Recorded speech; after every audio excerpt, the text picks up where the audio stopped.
Thanks so much for joining us today, Tricia. Thank you so much, Lynn Marie. It's such an honor and just really grateful for the work that you're doing. And Oh, thank you so much. I appreciate that. And I'm very much looking forward to our chat. I love having pre-recording chats with the guests. And I connected a lot with a lot of the things you said in our little pre-chat. So I'm very excited to have you bring those.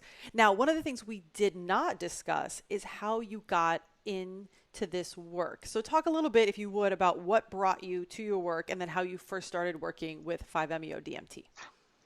so it's a quite interesting story. I got introduced to the shamanic side of psychedelics, in group ceremony. Um, it was probably about 9 years ago, I had my first ayahuasca experience. And my intention going into the work was around healing my own eating disorders, which I had made great strides, but there was still this part of myself that just wouldn't budge. And I'm a stubborn Scorpio, so that totally makes sense. That like certain things I just like kind of like bunch around. And I had met this gentleman, Martin Polanco, who has an Abogaine clinic in Mexico. And we met at a festival, and through a dear friend who was working with him. And I said to him, I know that Abogaine, which is this molecule from this plant from equatorial Africa, very powerful psychoactive called iboga. And I asked him, what do you think, if this is something that can cure opiate addiction, do you think it could cure food addiction? Because I know that even like certain types of food can kind of activate the opiate system, although not in as strong of a way as doing, let's say, heroin. And he said, I'm not really sure about that, but maybe we should do an experiment. So literally within a few weeks, I go to the clinic. I have one of the most profound experiences of my life. It starts with a profound meeting of myself, but not the separate part of myself, the part of myself that really was where all of this sickness, the eating disorders lived, but the part of myself that was connected to all things, connected to the web of life. And I saw the beauty in that. And I all of a sudden realized, why could I not fully love myself? Why was it that it was so hard to not love this one last piece of myself? And so I was just deeply touched. I cried probably for 3 hours. And I told the medicine, I said, how can I be of service? Like I want to help other people to be able to experience what I experienced. And within several weeks, the owner of the clinic asked me to facilitate the psychospiritual program, which is doing one night with the Abogaine in this clinic in Mexico, and then doing 5-MeO DMT from the bufotoxin of the Sonoran desert toad at the beach house, which is in Baja in Rosarita, Mexico.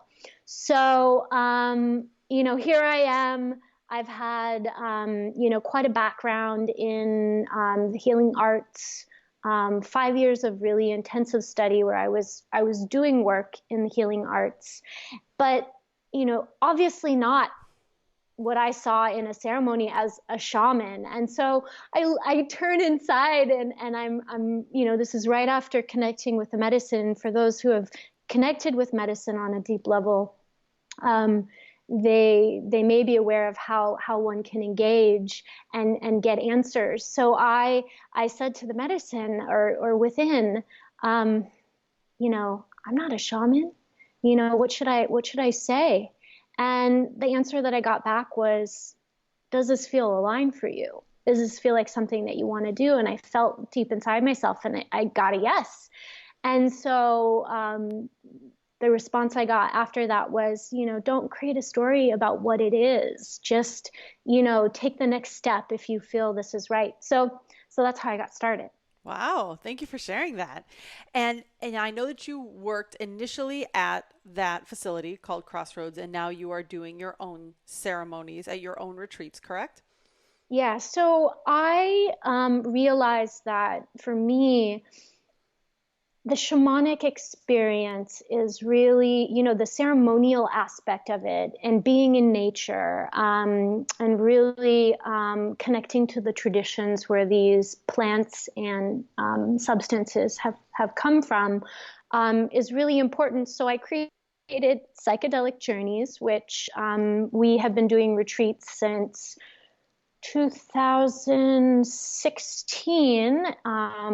So I started working at Crossroads in 2015. Since 2016, and Costa Rica, in Spain, in Mexico as well, but in areas that are just beautiful in nature, to really connect with the land, with nature, with the medicine. And we really incorporate a lot of integration and embodiment practices to really create a holistic experience.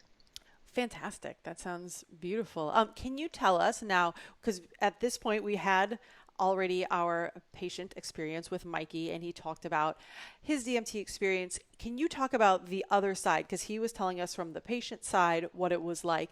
Can you explain a little bit as a facilitator what your role is like in the ceremony?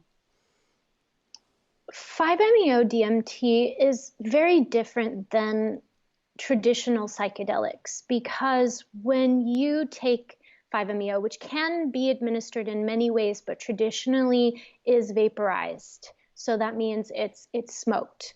But it can be done, it can be taken intranasally, it can be taken through injection as well.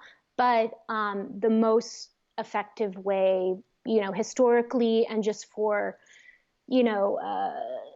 the sake of ease, is smoking it. And it's a very fast acting psychoactive.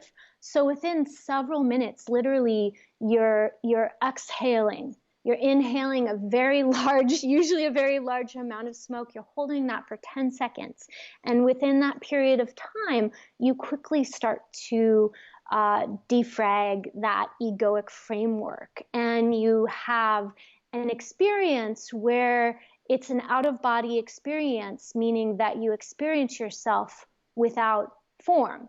Although the medicine, as with all medicines, is only going to meet you as far as you can let go. So there are people that in the process have trouble letting go, and that's where the facilitator can come in and use different tools. Sometimes it can be simple as some rattling or some drumming or some sound or some touch to really help the individual. Sometimes even in the letting go process, there can be different forms of purging, laughing, crying, screaming.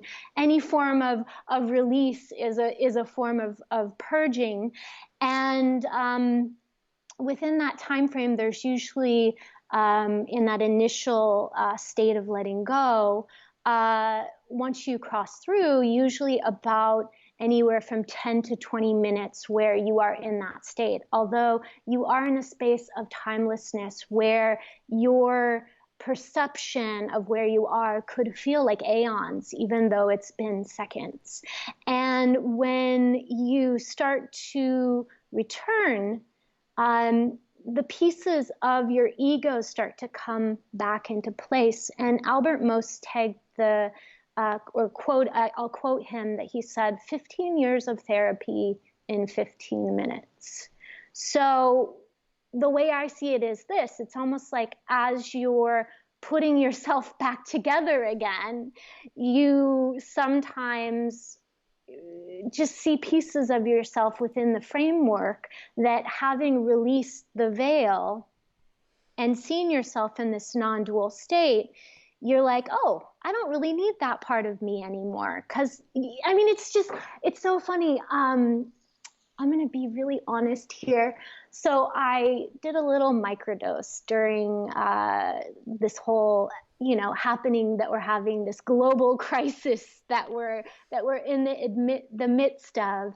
And it's just really interesting how the ego holds on to things, because I remember going through all these different layers of non-duality till I got, for some reason in this particular situation, into this it felt primal, ancient place. And there I felt this just deep sense of trust in the whole cosmic system and a sense of safety, where I was able to let go of some pieces that I felt holding inside my body that were in my womb, that were in my gut. And I see this happen a lot, where it's just this awareness as I'm experiencing this individual in this powerful state, where I can feel them traveling through these layers and releasing these different, implants in the program, or whatever you want to call it, that just are not in full harmony with the rest of the self. Wow. I was going to ask, because I'm so curious about you talking about, as a facilitator, your ability to help people with the letting go process. And so you're saying that you can kind of like energetically experience what they're going through in some way. What does it look like when they are unable to let go? How can you tell that they're at that point?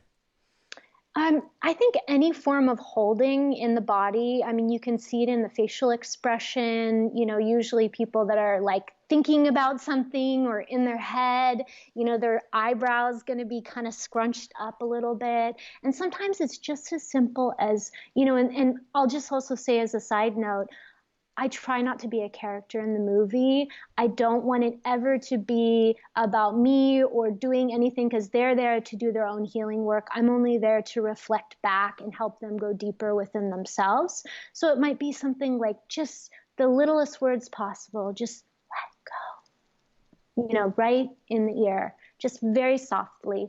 And then remembering, oh, I was holding there. And then really just breathing into that and being able to release that part of whatever they were holding. Other times, it can be maybe there is something caught inside that, in that amplified state of consciousness, becomes so painful that the person is gripped around it. And so sometimes it might be a little bit of manual touch, although I try not to. I might even tell the individual in a very simple way, like, connect to your heart or feel your heart. It can be so many different things, just depending on the scenario. And I'll tell you, in the 5 years I've done this work, I've really lost count, but I think I could have done this like 1,500 times. And if I look at that number and I think of like how many of them were the same, most of them were different. That's remarkable. That's a lot of different ways to experience that same medicine. I appreciate that perspective on it. Now, when you're entering into a ceremony, each individual person is going to go one at a time, I assume. Can you talk a little bit about how you set up with maybe intention, or what else you do pre-ceremony? Well, I think the most important thing with all medicine is doing a really thorough intake process, making sure that they're ready for the work, and especially with 5-MeO-DMT, because, I like to look at it like this. There's 3 core spheres that will determine whether or not you have a hard time with this medicine. And the first is your prior psychedelic experience. And I would put that into 2 buckets. One being like more in a ceremonial setting or a shamanic setting, and the other being like recreational use, such as, going to a concert and taking mushrooms, and where that person is within that level of experience. And then below that, I would say, would be whatever practices they have in place for their self-care or spiritual practices, background in meditation.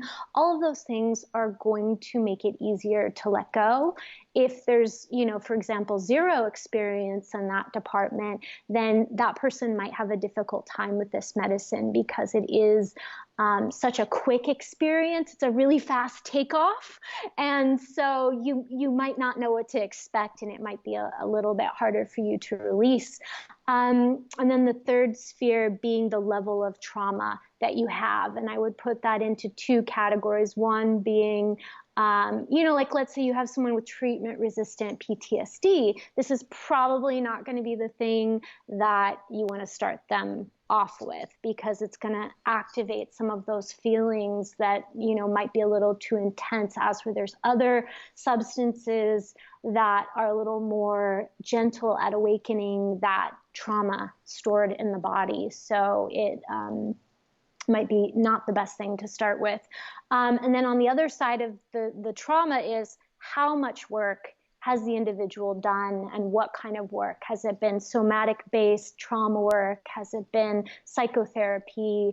And, there's many different trauma modalities out there. So, obviously, there's many ways at looking at that. But when you look at the right balance between the three of those, then you've determined who is the right person or ready for this step. And then from there, obviously setting people up related to not having expectations, because this medicine is more about surrender than any medicine. And so, people talk all the time about, 5-MeO is the best of all of the experiences, and you go into this non-dual state and you go into the light, and not everyone's going to have that experience. And so, we don't want to set you up in a way that you're going to get in the way of your own experience and not actually be able to receive whatever the medicine wants to show you. So, one thing I will say too, as a side note, is it's not like traditional psychedelics in the sense that people don't tend to have visions. They tend to really see more light. They can experience, sometimes they see geometries, but they experience, like if they were to experience, like, let's say a deceased relative, they would experience the essence of that person and feel and sense them, like a knowingness of their presence, versus like seeing their grandmother standing in front of them and being like, hey, Gotcha. So yeah, the most important thing with the intentions, I feel it's true. It's typically, I think with any psychedelic experience, good to have 1 to 3 intentions going in. I think if you have too many of them, it can be a little confusing. I would probably say, like, if you really need like you're like, man, but I really have this 4th intention. Okay, well, that would be the limit, I would say, for intentions. Other people might disagree with me, but usually what's interesting, I find, is that even if someone has 3 intentions, usually they are still centered around a core theme underlying, and I'm sure you've noticed that as well. Yeah, for sure. Like 3 different things, but they're all around self-acceptance or forgiveness, or they may be more interrelated than they seem on the surface. Yeah. And I think the other preparation piece would be breath, because really in this work, it's the breath that helps you to release and surrender. It's the breath that helps you to inhale the medicine and to be able to fully receive it. And throughout the journey, the breath is always driving you. So, any really deep practice of breath, which can just be really intentional, deep, full breathing, and having that practice, especially leading up to it, is also a really important thing. Good to know. Good to know. I am going to do something here that I never do on a podcast, because I thoroughly think, like you said, I don't like to put myself in the story, right? Like you said, with your guidance, I believe some kind of quote, which I love that. And so I almost never insert myself in the story here, but I have to say, because I'm dying to know, after you've done 1,500 ceremonies with this medicine, have you ever had one or multiple people that took the 5-MeO and had no experience? Because that's what happened when I took it. Nothing. And so I've always been like, I have some theories, and in fact, my facilitator has some theories. And so I was just wondering, as a person who's done many of these, like, I would be so curious if this is a common occurrence, rare occurrence you've never seen. Would just love to hear your thoughts on that as an outcome. Yes, and it's interesting because it shows up in different ways because sometimes it can be connected to a piece of self that's compartmentalized that maybe doesn't want to be opened up. It can be connected to individuals who maybe just typically don't have a lot of visions with psychedelics, which there is a group of people that can have that experience. It can be dosage related. And, the other thing is, and this I'm sure is probably not the case for you, but people who have taken SSRIs, of course, obviously they are very contraindicated with this medicine. It can create serotonin syndrome, which is really dangerous. But if someone has had a past history of taking any medications, their serotonin might not fire in a way to create that transcendental experience, because my understanding is, and I'm not a doctor or neuroscience, that it's the simultaneous firing of these serotonin receptors. I think it's like 5-HT1A, 5-HT2A, and 5-HT7A that create that transcendental experience of non-duality, which can also be induced through holotropic breath work, as we were talking in our through darkroom retreats as well. So it's something that's endogenous to the body. So it is possible that it could be related to that. It could really be related even to the quality of the medicine. If you were working with, let's say, Bufo alvarius, and maybe the medicine had been left out in the sun too long, or, something happened.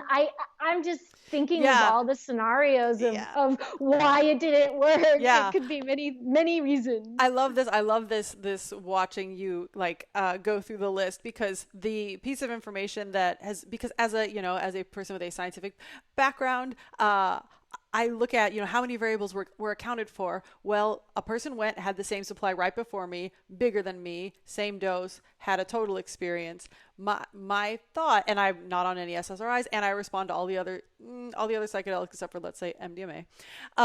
And so the facilitator decided that he was a male and the only other person in the room was a male, and they were both very alpha males. One was a former Navy SEAL, one was like an MMA fighter. And he said, I just think that maybe your subconscious somewhere was like, and I didn't know either of them really well. And he said, I think you needed maybe like a feminine energy in the room to balance it out for you to feel safe. I wouldn't have probably said to you out loud, I don't feel safe in this situation, but what I consciously think and what my subconscious feel could be two different things. And so that was our hypothesis, that I am very excited for the next time that the medicine calls and like the perfect opportunity arises for me to experience it again, because the goal was definitely, before starting the podcast, to have experienced all the medicines so that I could discuss them intelligently on the show. And that one, we tried 2 doses in a row, nothing.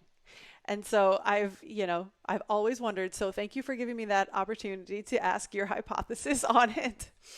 Yeah.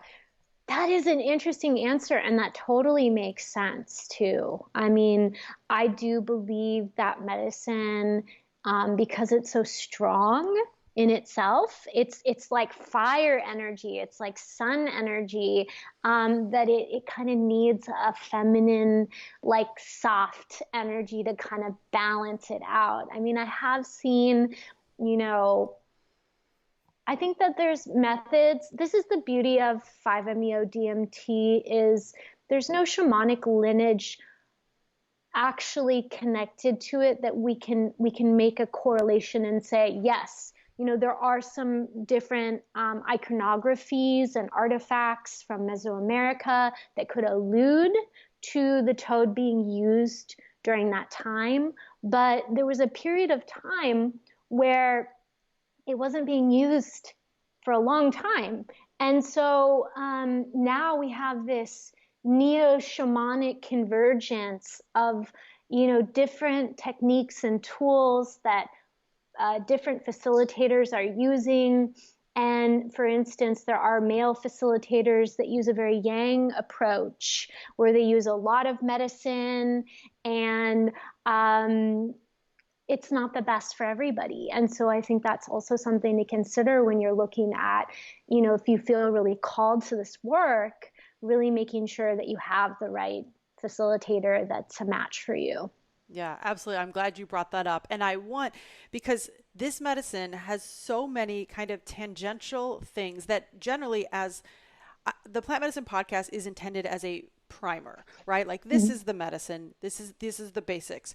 And it was aimed for like physicians and patients who may not have much experience. But what it turns out is that psychonauts are definitely listening and tuning in, which is amazing. And so I would like to, I want to go just a little step further, because there are a lot of kind of incidental, tangential things that come up with when you talk about 5-MeO. One that we didn't necessarily discuss beforehand, but there has been some, same thing with ayahuasca, there were some unsavory actors in the field. Yeah. And maybe if you could just give people a few things to check out if they're checking out different facilities and considering, like you said, when trying to pick a practitioner, how do you know that the one, how, not that you can ever 100% know for sure, but what are some of the best steps to ensure that you're getting a quality, safe provider? I think the best thing is when you have a friend or someone that you deeply trust who's worked with the facilitator. That's the only way you're going to know for sure, because people can say whatever they want to say about their experience level or what the medicine is that they use or where it comes from or any of that stuff. We can't verify any of that. So I think that, I could say, yes, make sure that you have 45,000 friends in common on Facebook, or, I could say all these different rules, but the only thing you can really verify is if you have someone that in the community that you trust that has worked with this person, and ideally more than one person. And if it's, for instance, someone who's more public facing, you can do online research, make sure that there's no negative comments, because this is a very beautiful sacred substance. And I think that most people would say positive things about people that were, helping them through the experience. So, I just hope that, in the future, maybe we'll have some better resources to help point people in the right direction. There are smaller groups that have formed, like conclaves of facilitators. There's the World Bufo Conference, which, we're getting into some delicate subjects because, we don't want to necessarily be pointing to certain things when we haven't really discussed some of the ethical and sustainability issues related to Bufo alvarius versus the synthetic versions of 5-MeO DMT. So I'll stop there. Yes, but perfect segue, because that was definitely where I was going as our next topic of discussion is, you described this beautiful medicine and what people can experience with it. However, there are issues with protecting its source, which is, as you said, the Sonoran toad. And Yes. If you could talk a little bit about some of the protection efforts and some of the considerations in that realm. Yeah, so this is a really, I'm going to be super honest about this. So, when I started in this work, it was, people didn't even know what toad was. When I would talk to them about it, they thought I was talking about combo, which is a poison from a frog in the Amazon that has a very different effect than, it's not a psychoactive. So it was much lesser known. And the word on 5-MeO-DMT. The word on Bufo alvarius has spread like wildfire. And the area that this toad comes from, the Sonoran Desert, is an area that spans from southern Arizona all the way to the border of northern Mexico. And in this region, there are, I can't tell you the exact number of tribes, but quite a few, but primarily the tribes that have been introduced to this medicine and are currently working with the medicine would be the Tohono O'odham, the Yaqui tribe, and the Seri tribe. And most people know the Seri tribe as, the most prominent tribe that is working with this medicine. And if you know anything about this region, it's a very, very poor region. These are natives on a reservation in Mexico. In this region of Mexico is very poor. And these are, I hate to even use the word, but in Mexico considered second-class citizens of that area. So like the poorest of the poor. And so, the way that, and this is something I want to bring up at the World Bufo Conference, my first year speaking there, this woman who, by the way, my friend Rak Razam, who has the Terra Incognita Foundation, did this survey on the desert, because when we started, we didn't know anything, really. I mean, there wasn't a lot of studies being done on the toads before it became a popular substance in the psychedelic movement. They were seen as a nuisance. They were seen by farmers as a nuisance because if their dog on the farm ate the toad, it would die, or they'd have to take it to the vet because it would get sick. And so they would get rid of them, which is really sad.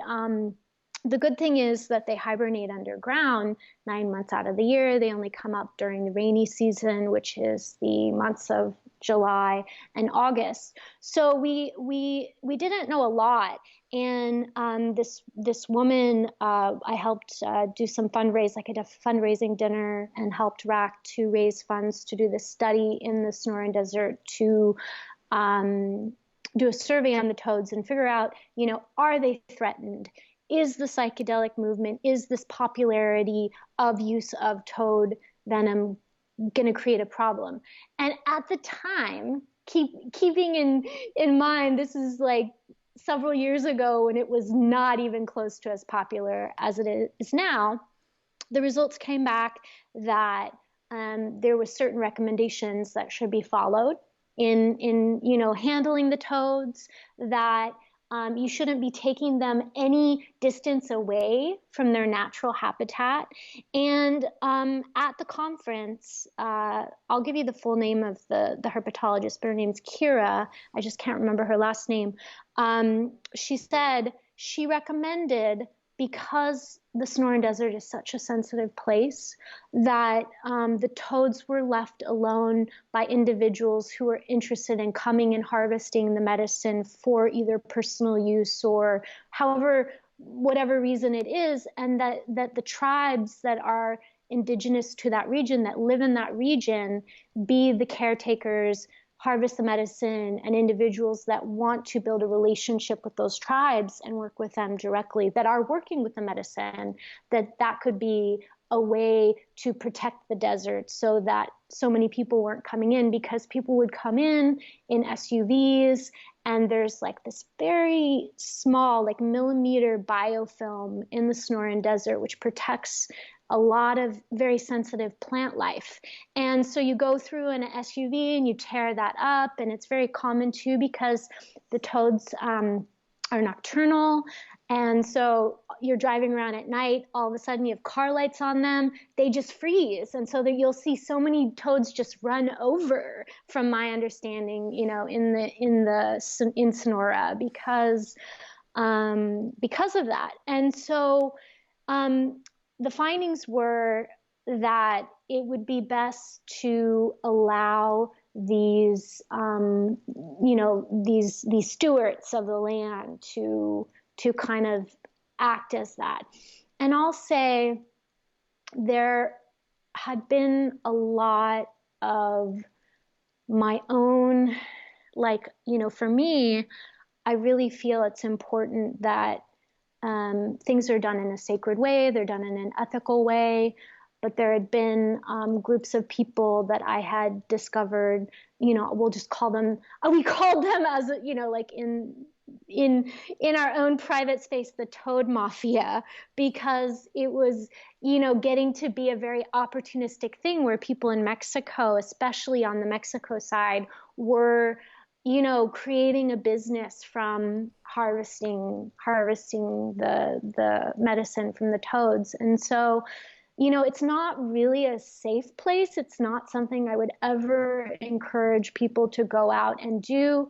And I've always stayed really closely connected to what the right method is, because I do feel that what they have brought for us, the toads, is very unique because of the way that they are in a meditative state underground for 9 months out of the year. Just like, I'm close, done a lot of work with the Kogi people in Colombia. They live in the Andes in Colombia, and the Mamus, which go through a very deep training process. They're the priests, and they go through a 9-year process. So the 9 number in a lot of shamanic traditions has huge significance. And so these toads are basically, the word alva means of the womb. They're going into the womb underground, and they're coming out. And in that state, they're not hibernating. They're actually in gamma frequency, which is the frequency of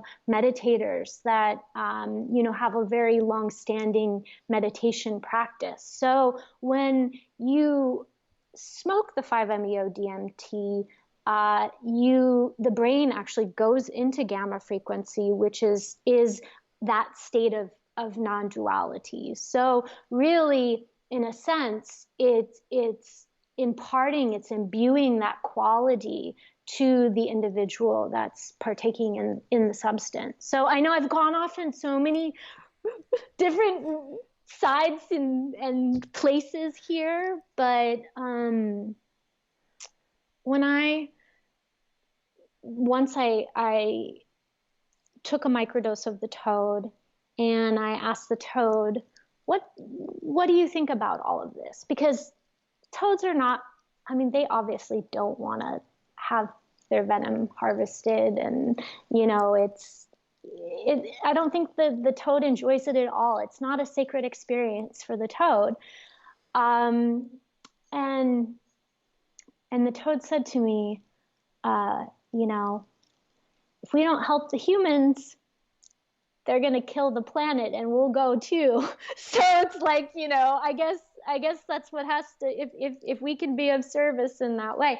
Now, of course, this is my own, whatever experience I had. So it's very subjective. It's not scientific at all. So, but for me, everything I do is a very deeply intuitive process of really following and listening, and that's just how you learn when you work in the shamanic traditions. That's how you learn to work with medicine and work with individuals. And so, you can take that with a grain of salt.